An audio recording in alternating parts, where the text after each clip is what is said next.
But Rafi, plastic surgery पे कोई बात ही नहीं करना चाहता. Nobody wants to admit that they've had plastic surgery done. इसमें क्या गलत बात नहीं, और मैं कहता हूँ कि ज़रूरत क्या है. मेरा सवाल ये है कि आयशा टाकिया जैसी खातून को, जैसी एक्ट्रेस को, जिनकी इतनी अच्छी कैमरा प्रेजेंस है, जिनको अल्लाह ने इतना खूबसूरत चेहरा दिया है, तो क्या ज़रूरत क्या थी इस पूरी चीज़ को करने की, मुझे नहीं समझ. देखिए, आयशा टाकिया के ऊपर बहुत सारी बातें हैं राफी, इसलिए अभी पहले I'm gonna introduce the show. Hello guys, you watching popcorn. मैं हूँ मिया शाहिद और हमारे साथ है राफे.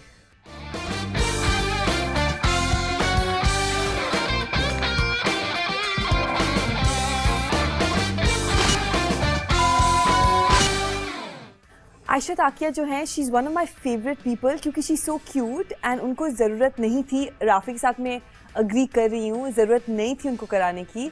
लेकिन पता तो चले हुआ क्या है अभी.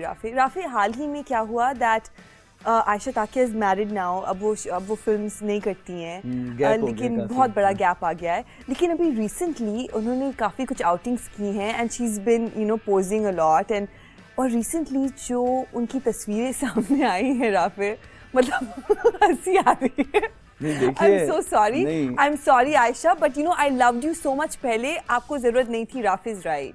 नहीं, देखिए, मुझे अफसोस इस चीज़ का होता है कि एक तो जब आपको नेचुरली, जिसको हम बॉलीवुड में कहते हैं ना, पैकेज के लुक्स का, प्रेजेंस का, डांस की, एक्टिंग बहुत अच्छी. मतलब मुझे याद है नागेश कुकनूर की फिल्म थी डोर, इनकी और श्रेयस तलपड़े की क्या परफॉर्मेंस दी थी आयशा टाकिया ने. मैं मीरा बोल रही हूँ. शंकर सिंह से बात कर सकती हूँ?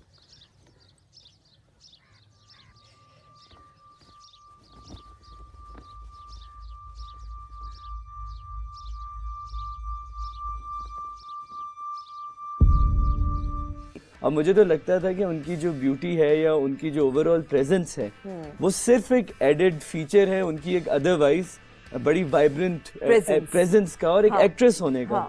लेकिन अब जो अचानक वो आई हैं और इतनी ऑब्वियस प्लास्टिक सर्जरी करके आई हैं, मतलब मुझे her lips are inflated. बिल्कुल. उनकी चीक्स जो हैं वो डिस्प्लेस्ड लग रहे हैं. उनकी आंखें जो हैं, आईलिड, मुझे लग रहा है कि आईलिड में भी कुछ कराया है. बट मुझे थोड़ा सा ये भी लगता है उम्निया कि शायद वो वक्त के साथ बहुत ज़्यादा रेलेवेंट हो रही थी और उन्होंने सोचा कि कुछ ना कोई ऐसा किया जाए कि वो वापस इंडस्ट्री में इन हो, क्योंकि कोई इतनी मेजर प्लास्टिक सर्जरी आप क्यों करेंगी. पहले राफी, आपकी जो बातें हैं वो ऑलरेडी काली मुझे लग रही है. इससे पहले कि मेरा मूड और ऑफ हो, पहले let's watch Ayesha Takia song before her plastic surgery and see. Rafi, तकलीफ हो रही है अभी, बहुत सख्त तकलीफ हो रही है. आयशा टाकिया थी और वो क्या हो गई हैं, मतलब ये तो बड़ा, मतलब मैं ये समझता था आयशा टाकिया के साथ जो हुआ है वो आजकल हर बॉलीवुड फिल्म के साथ होता है. कहाँ शुरू होती है और कहाँ खत्म होती है. प्लीज राफी. तो मुझे बहुत, बट राफी, मुझे पता तकलीफ किस बात की है. ट्विटर पे आयशा टाकिया को कंपेयर किया है व्हाट्सएप के न्यू अपडेट से. और लोग कह रहे हैं कि आयशा टाकिया का अपडेटेड वर्जन ज्यादा बुरा है या व्हाट्सएप का अपडेटेड वर्जन ज्यादा बुरा है. तो ये तो बहुत ज्यादा लोगों ने ट्विटर पे सिवियर क्रिटिसिज्म, किसी ने उनको किम कार्दाशियन से भी कंपेयर किया है. और पता है क्या बोला है? गरीबों की किम कार्दाशियन. देखिए काफी कैसी बात हो रही है. बात सिंपल सी है कि वैसे तो हर किसी को राइट है कि वो अपने चेहरे के साथ, अपनी बॉडी के साथ जो ट्रांसफॉर्मेशन करनी है उनको करें. हमारा कोई राइट नहीं है कि हम उस पर बात करें या कुछ करें. लेकिन एट द सेम टाइम जब आप एक पब्लिक फिगर होते हैं और फिर आप इतनी मेजर ट्रांसफॉर्मेशन के बाद आते हैं और पहले लोगों ने आपकी बड़ी पजीराई की होती है, बड़ी तारीफ की होती है कि भाई आप इतनी अच्छी हैं, और लोग, इनकी बड़ी कल्ट फॉलोइंग थी. और फिर जब आप एक अचानक ट्रांसफॉर्म होकर सामने आ जाती है तो वो सब लोग दिल में जो कुछ गुबार होता है ना, वो आपके ऊपर निकाल देते हैं. और सामने आई क्यों फिर? नहीं, और सामने नहीं, जरूरत क्या थी. देखें, या तो अब आप उर्मिला मातोंडकर ले लें, आप मनीषा कोइराला ले लें, बहुत सारी ऐसी सीनियर एक्ट्रेसेस जो चली गई, जिनका अहद खत्म हो गया और शादियां हो गई, वो बिल्कुल अपने घरों पे बैठी हो, कहीं नहीं, हमें इन चीजों में नहीं आना वापस, हमें रेलेवेंट होने की कोशिश नहीं करनी. जब आप डेस्परेट होते हैं ना, मैं आपको फिर बताऊं, जब आप डेस्परेट होते हैं, आप डेस्परेट मेजर्स करते हैं. अभी और आप याद रखिएगा, इनकी आने वाली फिल्म, इन्होंने अब अपना गालिबन फिल्म डेब्यू भी अनाउंस कर, फिल्म डेब्यू तो नहीं, फिल्म कमबैक इन्होंने अनाउंस कर दिया. जब वापस आएंगे ना आधे ज्यादा लोग सिर्फ इनकी प्लास्टिक सर्जरी के बाद देखने आएंगे, लोग देखने आएंगे और कुछ नहीं होगा इसके अंदर। बट राफी आप आयशा ताकिया के पीछे क्यों पड़े हुए हैं? There's so many other people जिन्होंने और भी ज्यादा ड्रास्टिक ओवर द टाइम और ज्यादा उन्होंने करा के they've really transformed बहुत ज्यादा। उनमें से एक नाम इज नरगिस फखरी। देखें नरगिस फखरी के बारे में कोई बात नहीं हो रही। नरगिस क्या हो फखरी रहा है? जैसी हैं वो परफेक्ट हैं। एक्सक्यूज मी, वो बिल्कुल ठीक है ना, उन्होंने wow. कोई प्लास्टिक सर्जरी कराई है ना कुछ किया। ठीक है, फिर आयशा ताकिया ने भी कुछ नहीं कराया। नहीं, आप कैसे कम देखें, नरगिस फखरी को तो इतना खुदा ने हुस्न बख्शा है, वो जैसी आयशा है ताकिया को भी वो किया है। बिल्कुल परफेक्ट हैं। और आप ये कैसे कह सकती हैं उन्होंने कब अच्छा, कब you know what, plastic actually surgery कराई? guys, you know, मैं एक चीज I want to put it out there, यहाँ पे हिपोक्रेसी की हद पार कर दी है राफे ने। नहीं, लाइक वो जो एक लेवल होता है ना वो क्रॉस कर चुके हैं राफे। हिपोक्रेसी और क्या कहते हैं उर्दू में वो दोगलापन। अगर कोई वाह बहुत अचीवमेंट है आपकी, उर्दू है मेरी, लेकिन उससे ज्यादा हसीन नरगिस फखरी हैं। वो तो सदाबहार हैं। देखें वो अब रॉक स्टार से देखें और अब बेंचो तक देखें, वो अच्छा राफे, अगर आप एजिंग बैकवर्ड्स, वो तो यंग होती जा रही राफे, हैं you know, वक्त के साथ। of course I'm not saying like, you know, considering that she's in her mid-30s और उन्होंने ओपनली बोला है that I'm about 36 years old, लेकिन उसके बावजूद she looks beautiful and I am a big fan. लेकिन राफे एक आपको माननी पड़ेगी बात कि वो जैसे पहले रॉकस्टार में लगती थी और जो कि अब लगती हैं, there's a big difference from her lip। बहुत खूबसूरत हो गई हैं। तो वही तो मैं कह रही हूँ, plastic surgery is not such a bad thing after all, क्योंकि वो और खूबसूरत जैसे राफे को पसंद आ गई है वो बहुत ज्यादा, and Rafe loves her so much. Sure जितने और लोग भी देख रहे होंगे, खास तौर पे जितने भी मर्द हजरात हैं, वो मुझ पर एग्री करेंगे कि बिल्कुल नरगिस फखरी एपिटमी है इस वक्त। तो हाँ, राफे वो है तो लाइक यू नो, राफे के लिए तो वो है, वो राफे तो हिपोक्रेसी में वो मतलब मास्टर्स कर चुके हैं। तो इससे पहले कि आप कुछ और बोले, हम अपने गिरबान में झांक के देखते हैं। देखिए मेरी उर्दू कितनी अच्छी हो गई है। नहीं, मैं वही देख रहा हूँ, बहुत स्टार्क इम्प्रूवमेंट चली आ रही है। बिल्कुल राफे, व्हाट अबाउट वो सेलिब्रिटीज जो कि हमारी इंडस्ट्री में है और उन्होंने इतने मेजर ट्रांसफॉर्मेशंस और प्लास्टिक सर्जरी की तरफ वो गए हैं? Nadia Hussain, Mishi Khan, I think Ayyan has also gone under the knife. तो आप मुझे उसके बारे में, आपको क्या लगता है? अयान का ये था कि वो जब इंडस्ट्री में आई थी तो वो पहली दफा एक फुलर मॉडल के तौर पे आई थी, कि वो जो एक बिल्कुल साइज जीरो मॉडल्स जो हमारे यहाँ होते हैं, she was not, and she was perfect and beautiful the way she was and is beautiful. वो आई थी और आके उनको पहली हिजाब कैंपेन मिली, उनको बहुत सारी ऐसी ग्राउंड ब्रेकिंग कैंपेन्स मिली जो किसी मॉडल को नहीं मिली थी। तो उसके बाद अयान ने जो सारे प्रोसीजर्स वगैरह करा के जब वो वापस आई तो वो चीज़ बहुत ज्यादा, मतलब ना उनकी वो नेचुरल ब्यूटी रही, ना वो फ्लेयर रहा, या तो किसी ने उनको थोड़ा सा इनसिक्योर कर दिया था कि आपका वेट बहुत ज्यादा है या कुछ है, लेकिन ये तो उनका यूएसपी था। तो मैं तो हमेशा ये कहता हूँ, मेरा हमेशा ये कहना है कि जो जिस अदाकारा की, जिस मॉडल की जो भी आपकी स्ट्रेंथ है, आप उस पे काम करें। आप जिम जाएं, आप डाइट करें, आप एक्सरसाइज का ख्याल रखें। I think the bottom of the story is कि बेसिकली वी शुड नॉट, हमें खुद से भी किसी और को बॉडी शेम नहीं करना चाहिए। बिल्कुल नहीं, चाहे वो फेस के लिए हो या बॉडी के लिए हो। एवरीबडी इज ब्यूटीफुल, हम सबके अपने फीचर्स हैं, अपनी स्ट्रेंथ है, एंड लाइक राफी सेड, और इन्हीं लोगों की वजह से देखिए होता क्या है कि जब आप बॉलीवुड या हॉलीवुड या इवन हमारी इंडस्ट्री में जब लोग बहुत ओवर ऑब्सेस्ड हो जाते हैं ना अपनी फिजिक के साथ, तो ईटिंग डिसऑर्डर्स आते हैं, इतनी चीजें सामने आती हैं, और घर बैठी भी जो लड़की देख रही होती है ना उनको ड्रामे में, उनको फिल्म के अंदर, वो उनको इमिटेट करती है, उनको आइडियलाइज करती है कि देखो शायद यही तरीका है, चाहे शायद मेरे रिश्ते तब तक नहीं आएंगे जब तक मैं साइज जीरो होंगी। यू नो, बहुत ही राफे ने मेरा मूड इतना खराब कर दिया that we have to take a break ताकि मैं एनर्जाइज होके वापस आऊं। Thank you Rafay, and this break is Rafay's fault, so we'll be right back after the break.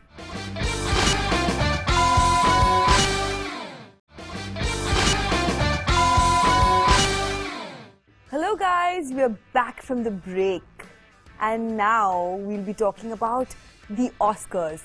दुनिया भर में ऑस्कर्स की जो धूम है वो मच गई है राफे, और लाला लैंड जो है वो जीत के भी हार गई है और इतने सारे इश्यूज हुए। But Rafe, what were the highlights जो कि आप बताना चाह रहे हैं अपनी नेगेटिव शक्ल से?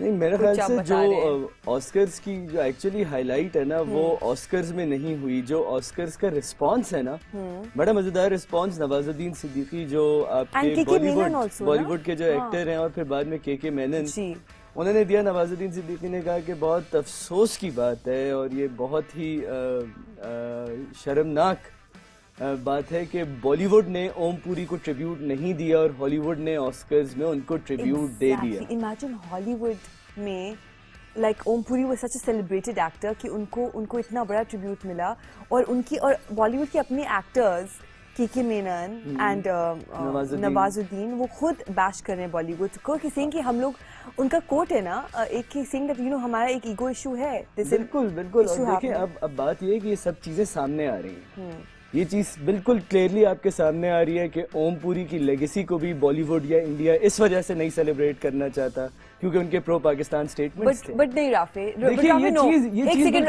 Rafe I am sorry, I am getting angry right now because Rafe I am sorry, जो ये अब मैं आपकी बात को बिल्कुल अग्री नहीं करूंगी बिकॉज ऑनेस्टली अदनान समी हो या अली जफर हो, उनको कितना इंडिया ने बॉलीवुड ने कितना उस वक्त मोदी एडमिनिस्ट्रेशन नहीं थी, आप नहीं कंपेयर कर सकती। It's not about Modi, just because Modi is bad that doesn't mean कि आप सबको आप ऐसे आप बैश करें। वो तो आतिफ असलम, राहत फतेह अली खान, शफकत अमानत अली सब हैं। एग्जैक्टली। लेकिन मैं आपको फिर कहूं, जो प्रेजेंट सेटअप है उसके अंदर आपके एक्टर्स को, आपके आर्टिस्ट को ये लिबर्टी नहीं है कि वो खुल के कुछ कह सकें, वो खुल के कुछ एक्सप्रेस कर सकें। और नवाजुद्दीन और के मेनन का प्रोटेस्ट आपके लीडिंग एक्टर्स की तरफ से आना चाहिए था, क्यों इन दोनों की तरफ से है जो दो साइड एक्टर्स हैं? But Rafi they are not side actors, Nawazuddin is not a side actor. देखिए आपका बात सिंपल सी है कि जब बॉर्डर स्क्रिमिशेस हो रही थी, जब इंडिया सो कॉल्ड अपनी सर्जिकल स्ट्राइक्स कर, तो लता मंगेशकर, अमिताभ बच्चन सब ट्विटर पे आके तालियां बजा रहे हैं, वाह वाह क्या बात है। किसी ने मुझे एक बात बताए, ओम पुरी ने इन सब लोगों के साथ काम किया, ओम पुरी ने अमिताभ के साथ काम किया, ओम पुरी ने मतलब फरदीन खान जैसे एक्टर्स के साथ भी काम किया, मतलब he has done everything and anything anyone could possibly do, और अमेजिंग थे, अमेजिंग। और आप इतने बड़े एक्टर की लेगेसी को किस तरह इग्नोर कर सकते हैं? आपको शायद ये कॉन्स्पिरेसी थ्योरी लगे, लेकिन और कोई चीज नहीं है। अच्छा अगर ऐसी बात है guys, I want to just put something, I want to say something. अगर ऐसी बात है और अगर राफी ठीक कह रहे हैं, तो व्हाट अबाउट अब्दुल सत्तार ईदी? उनको क्यों इग्नोर किया गया? हमने उनको क्यों इग्नोर किया? On his birthday Google world ने उनको सेलिब्रेट किया।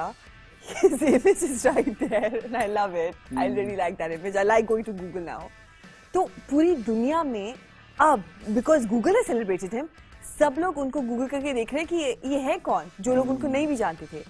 तो that was the right way to do it. तो हमने भी तो नहीं किया ना। देखिए मैं बताऊं कि अफसोस की बात है, ये हमारे यहाँ एदी तो हमारे सबसे बड़े स्टार हैं, रहेंगे, उनकी लेगेसी इज अनबीटेबल, उनकी लेगेसी को कोई ओवरकम कर ही नहीं सकता, उनकी पावर को कोई ओवरकम कर ही नहीं सकता। और मेरा ख्याल से ये हमारे सियासतदानों के लिए एक बड़ा मेजर रियलिटी चेक था कि आप अपने पनामा में और आप PSL और इन सब चीज़ों के दरमियान इस पूरी कंफ्यूजन के अंदर आप एक इतना मेजर इवेंट भूल गए।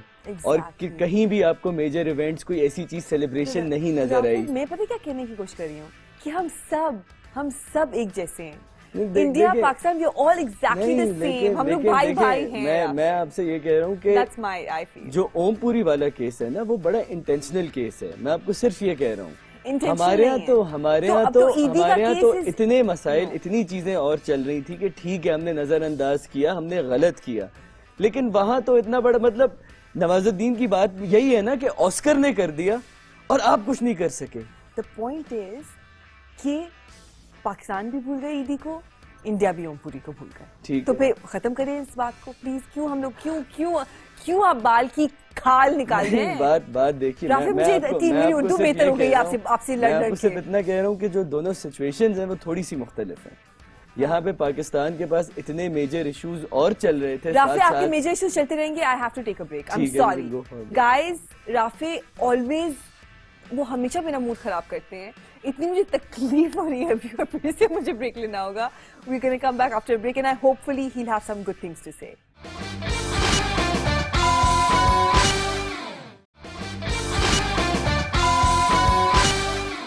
Hello guys, we are back from our break and I am very happy क्योंकि अब हम करीना की बात कर रहे हैं and she is my favourite actress. I love her and sad part is कि उनका अभी बेबी हुआ है and his name is Taimur Ali Khan, और उनके बेबी के नेम के ऊपर बहुत ही ज़बरदस्त कंट्रोवर्सी पूरे इंडिया में and everywhere, whoever the people bashing the name. तो बेसिकली इस नेम का इशू ये है कि तैमूर लैंग लोग कह रहे हैं कि जो तैमूर लैंग थे, he was an invader, he was a ruler जो कि बहुत ही बारबेरिक थे, बहुत जालिम थे. एंड वो लोग कह रहे हैं कि उनके ऊपर देखो बेबी का नाम सैफ और करीना ने रख दिया है. So the sad part is कि सैफ और करीना बहुत ही अपसेट हैं. एंड सैफ ने यहाँ तक कह दिया है that मुझे इतनी तकलीफ हो रही है that I might really change the name of my son from Taimur to something else. और पता है उम्निया, ये एक बहुत अफसोसनाक बात है. एक सेकंड, इससे पहले कि इनका अफसोस और ज्यादा अफसोसनाक हो जाए, let's watch a beautiful song of Saif and Kareena because मेरा दिल चाह रहा है राफी, मेरे दिल के लिए भी तो कुछ करें कभी आप कुछ. सैफ और करीना का एक अच्छा सा गाना सुनते हैं. Let's come back and talk about the. हम वापस आ गए हैं करीना और सैफ का गाना सुन के, और मेरे दिल में इस कदर ठंडक जो है वो बैठ गई है. I am feeling very good. Rafe, why you upset? मुझे अफसोस सिर्फ इस चीज़ का होता है उम्निया के एक मतलब इनकी शादी है कितने अरसे बाद हुई है, माशाल्लाह इनका बेटा भी पैदा हुआ, और फालतू चीज़ों पे कि बस बच्चे का नाम तैमूर है. Very upsetting. हाँ क्यों, मतलब कुछ और निकाल दो यार, मतलब कोई और निकाल दो कि यार आपके अब्बा क्रिकेटर थे, आप क्यों क्रिकेटर नहीं बने. वो तो इतनी रैंडम चीज़ है ये सारी चीज़ें कि आप निट पिकिंग कर रहे हैं सिर्फ कि क्यों अब अचानक एक तो सारे इंडियंस का नेशनलिज्म भी जाग जाता है एक नाम के ऊपर कि भाई क्या है. और बाय द वे वो नाम की स्पेलिंग भी वो सेम नहीं है. Taimur is different and Taimur is totally. और बड़ी अच्छी बात कही उसमें उनकी बेटी ने, एक इंटरव्यू दिया सैफ ने, कहते मेरी बेटी हमेशा मेरे पास आके कहती है कि अब्बू आप जाएं, आप उनको समझाएं कि ये कितना अच्छा नाम है, इसका मतलब है कि आयरन से बना हुआ कोई बहुत स्ट्रॉन्ग आदमी.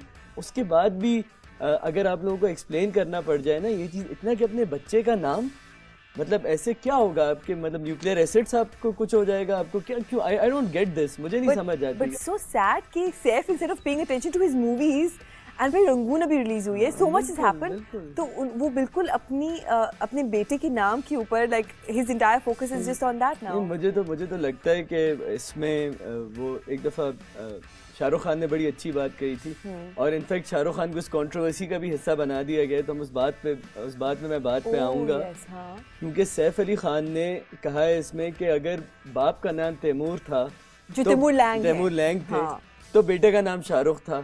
और उसने भी कोई मतलब इंडिया के ऊपर कोई बहुत उसने रहम का या दुनिया के ऊपर उसने कोई बहुत जो बाप ने किया वही बेटे ने किया. तो अचानक से शाहरुख नाम सबके लिए ठीक है और तैमूर नाम सबके लिए गलत है. बट राफी मतलब इट्स सैड कि सैफ को शाहरुख का नाम लेना पड़ा. ये नौबत आनी नहीं चाहिए थी. हाँ ये नौबत आनी नहीं चाहिए थी कि आपने अपनी फेस सेविंग करने के लिए आपने एक और आर्टिस्ट जिसका बहुत बड़ा नाम है आप उसको बीच में ले आए हैं, क्योंकि आपसे चीज़ सही है, बहुत मुश्किल सिचुएशन है आपके लिए, क्योंकि आप लिटरली वो ये कंसिडर कर रहे हैं कि मैं नाम तब्दील कर दूंगा, मैं कुछ कर दूंगा. लेकिन मेरे ख्याल से इस पर हमें जाके ना वो AIB रोस्ट की वो वीडियो देखनी चाहिए जिसमें शाहरुख खान कहते हैं मैं अक्सर जब रात को सो के उठता हूँ ना तो मैं बहुत डर के ना अपना फ़ोन उठाता हूँ, क्योंकि जब मैं अपना फ़ोन उठाता हूँ तो मेरा PR वाला कहता है सर हाँ अमेरिका में कोई कंट्रोवर्सी हुई हुई है लेकिन आप उसका हिस्सा हैं, नॉर्थ इंडिया में कोई कंट्रोवर्सी हुई है लेकिन आप उसका हिस्सा. तो आई थिंक वो बड़ी इंटरेस्टिंग वीडियो है, हम जाके देख सकते हैं. हाँ लेट्स गो वॉच इट. अब आपने देखा, this was so funny, it was बिल्कुल सही बात है. मतलब बेचारा शाहरुख खान, बेचारा मेरा प्यारा मेरे दिल का टुकड़ा शाहरुख हमेशा फंस जाता है. कहते संजय लीला भंसाली को कोई थप्पड़ मार देता है, it becomes about me. Saif Ali Khan का बेटा हो जाता है, it becomes about Shahrukh Khan. इस नाम की कौन, मेरिल स्ट्रीप कोई कुछ कहती है, it becomes about Shahrukh Khan. But you know what, on a good note Shahrukh, I hope you're watching this show. I love you so much and everything is always about you because you're so loved. बिल्कुल. Okay, and definitely and to sum up इस पूरी सैफ वाली चीज़ को अगर हम करना शुरू करें तो वही है उम्मीद कि देखें वो जो हम लोग हमेशा पब्लिक फिगर और प्राइवेसी की बात करते हैं, हमने पहले भी जिक्र किया इनकी तो शादी भी एक बड़ा प्राइवेट इवेंट था. Exactly. और बहुत अरसे बाद इन्होंने अपने बेटे की तस्वीर ट्वीट की और सामने लाए उस बेटे की प्राइवेट, बहुत पर्सनल तरीके से. और उसके ऊपर जो दुनिया ने मतलब ऐसा लग रहा था जैसे लोग तैयार बैठे थे कि सैफ अली खान कुछ बोले और हम इशू बना देंगे. पहले ही उनके फिल्म कैरियर में कुछ नहीं हो रहा है. राफे आपने मुझे इतना परेशान कर दिया अभी that I need a break because it's just too much for me. मैं हैंडल नहीं कर पा रही हूँ इतनी नेगेटिविटी, इतने स्पेस में. I'm just can't handle it. Let's take a break and please come back and there's so much more to talk about.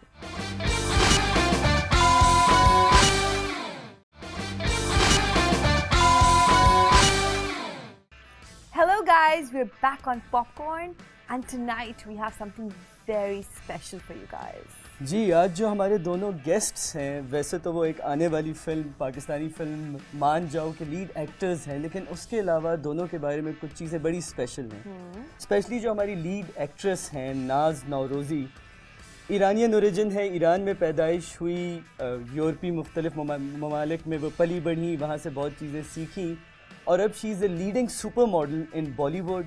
इन्होंने बहुत सारे अरबिक एड्स में काम किया है, दुनिया में मुख्तलिफ जगहों पे रैंप पे वॉक किया है और अब अभी अपना पाकिस्तानी फिल्म डेब्यू करने जा रहे हैं। लेकिन उनके साथ हमारे साथ मौजूद है एक शख्स जो मुझे अपने पहले गाने से याद है, जिनका नाम था किसे आवाज़ दूं, और बड़े ज़बरदस्त इनके बाल थे उसके अंदर। And then he went on. क्या मतलब बाल थे? अभी बड़े भी तो इतने अच्छे ज़बरदस्त। बाल नहीं, हैं। वो अगर आप वीडियो देखेंगी तो मैं आपको बताऊंगा, बड़े ज़बरदस्त बाल थे उस वक्त।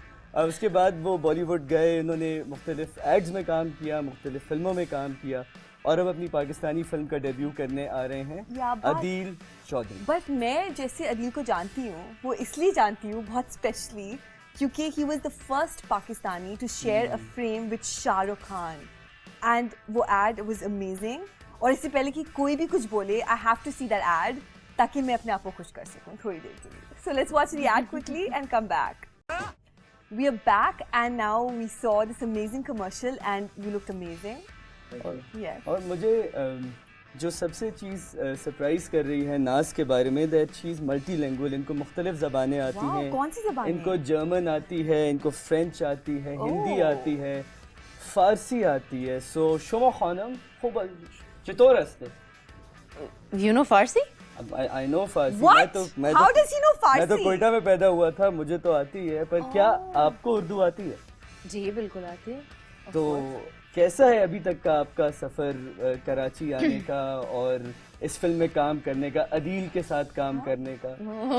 अनिल के साथ काम करने का एक्चुअली मैंने जर्मनी में पढ़ाई किया है और वहाँ से मेरा हमेशा एक ड्रीम था कि मैं बॉलीवुड में काम करूँ। और अभी 4 साल से बॉम्बे में रह रही हूँ। Oh wow, you live in Bombay? Ji. Amazing. और वहाँ से अनिल का कॉल आया और इस फिल्म के बारे में बताया कि हमको एक हीरोइन चाहिए। ओहो। और मैंने तो सोचा बॉम्बे कि से बुलवाया आपको? जी, इतनी दूर से? मैंने कभी सोचा भी नहीं था कि पाकिस्तानी फिल्म में काम करूंगी कभी। जो इमेज पाकिस्तान का बनाया गया है मीडिया के ऊपर कि यहाँ पे पता नहीं शायद ये आती यहाँ पर, I think she even thought that when she reach here तो जो शूट पे जाना होगा शायद ऊंट पे जाएंगी और she would be living in a tent, so she had this kind of image for Pakistan, so I had to convince her a lot. So it's media to blame, by the way. Exactly. Yeah. And It's always media to blame. I sent her pictures कि ऐसा है Pakistan, and still जो यहाँ पर she wasn't convinced, लेकिन उसको बहुत convince किया है, and I'm glad she came, and now I think और अब मतलब ऊँट तो नहीं मिले ना? और मतलब सेट्स के ऊपर आपने कुछ इनिशियल शूट भी की है, कुछ आप लोग इस वक्त मसरूफ भी चल रहे हैं, आप लोगों का बहुत टाइट स्केड्यूल है, तो यहाँ पे प्रोफेशनलिज्म का क्या मयार है, किस तरह के टेक्नीशियंस हैं? There is a lot of space for Pakistani films or productions to evolve and get better.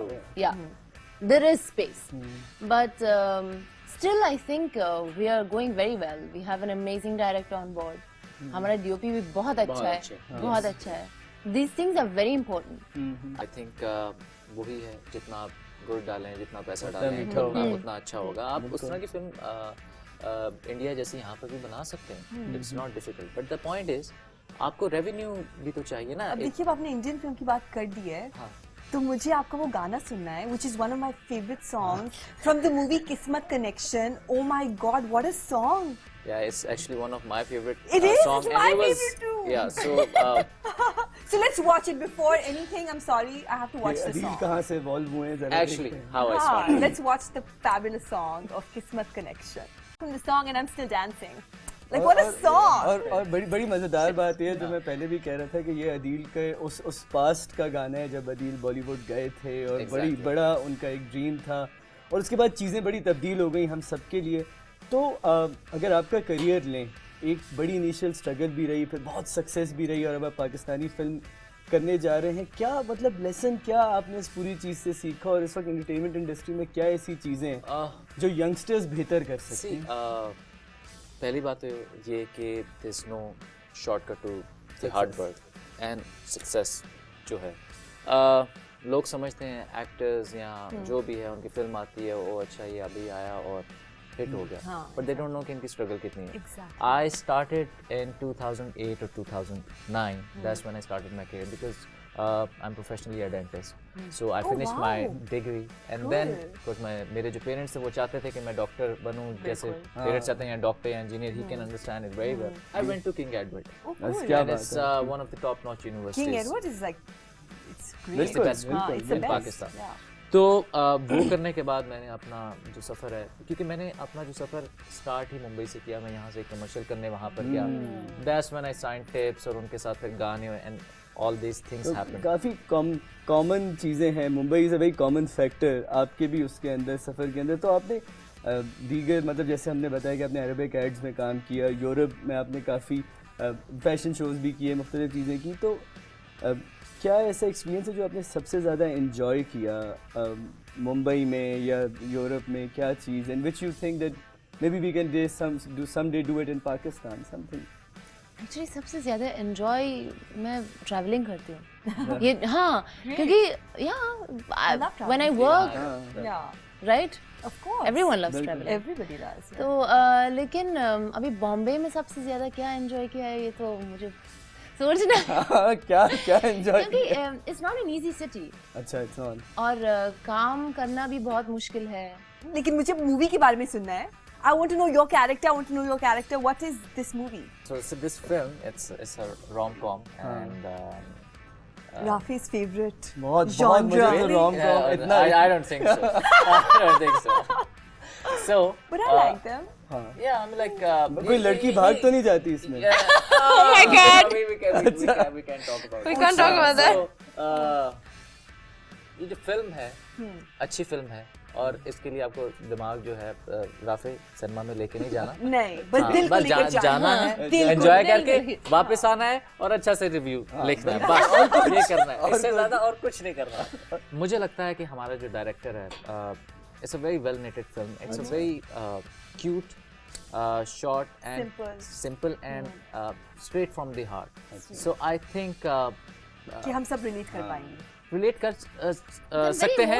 It's emotional because हम सब ने जिंदगी में प्यार किया है। फिल्म तो यहाँ राफे का मुझे पता नहीं है किसने किया है कि नहीं किया। राफी ने कभी किसी से प्यार नहीं किया। सीरियस, हाँ, ये सीरियस किस्म का आदमी है। राफी जो है तो इमोशनल फिल्म तो देखें, ये तो बताओ पाकिस्तान में अगर आपको फिल्म हिट करवानी है तो इमोशन तो उसका एक बड़ा सेंट्रल पार्ट होता है। बट बिफोर हम अदील से कहें कि इस कॉन्वर्जेशन को क्लोज करें with a melodious song, my question with नाज इज ऑब्वियसली कि आपका डेब्यू है, ये फिल्म डेब्यू है आपका, not just Pakistani film debut, लेकिन बॉलीवुड या कहीं भी आपने इससे पहले फीचर फिल्म नहीं की है। तो उसके बारे में आपका नर्वस है, एक्साइटेड है कि पाकिस्तान जैसी इंडस्ट्री में, इतनी बड़ी इंडस्ट्री नहीं है लेकिन आप अपना डेब्यू करने के लिए आपने चूज़ किया, तो आपकी क्या फीलिंग है इस पर? एक्चुअली मैं जब यहाँ आई थी मैं बहुत नर्वस थी। अच्छा। 3-4 days before we started shooting, I couldn't even sleep. नींद नहीं आई थी, 6 बजे सुबह तक ऐसे मेरे होटल रूम में क्या करो, स्क्रिप्ट लेके आओ। So I was just बहुत nervous. And there he came. हाँ, Prince Charming. Yeah, see? I think नाज ने इस फिल्म में बहुत ज़्यादा मेहनत की है, and I would say कि मेरे से भी ज़्यादा she has worked hard because see we have to realize one thing, Urdu is not her first language. So see मैं हमेशा बाकी लोगों को भी कहता हूँ कि like अगर for example अगर मैं एक डायलॉग याद करता हूँ, अगर मुझे एक वर्ड नहीं आया तो मैं उसका ऑल्टरनेटिव फ़ौरन सोच के मैं डिलीवर करता हूँ। But she has to stick to that even though she speaks really well और बहुत अच्छी उर्दू बोलती हैं, लेकिन फिर भी स्क्रिप्ट के हिसाब से उसको लेके चलते हैं। और मेरा नहीं ख्याल कि फिल्म में आपको लगेगा कि ये इनकी फर्स्ट लैंग्वेज नहीं है, because with the word she has delivered a proper emotion also. अच्छा लिसन, अब आपने इतनी इमोशन की बात की है तो मेरे इमोशंस जाग गए हैं and I want to hear a song. And you need to sing your debut song, which was Umniya by far one of the most melodious songs. Really? किसे आवाज दूं? अच्छा guys, before मुझे अच्छे से enjoy करना है, so I have to sign off right now. Thank you so much for watching us, and you better be back next week or I'll be very upset. But before that, हम लोग सुनेंगे Adil's amazing song. Please, Adil, start on. So this song आज बड़े अरसे बाद गाना गा रहा हूँ because बीच में मैंने काफ़ी अरसा गाना नहीं गाया. So this song is dedicated to both of you, to the beautiful ladies out here. And collective awe. शुक्र है इसने नहीं किया. I know.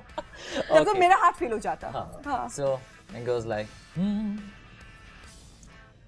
अपनी तन्हाइयों में कोई साया भी नहीं, अपनी तन्हाइयों में कोई साया भी नहीं, कोई अपना भी नहीं, कोई पराया भी नहीं,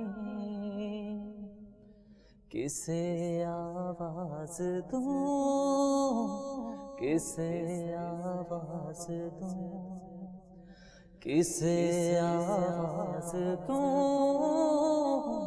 किसे आवाज दूं.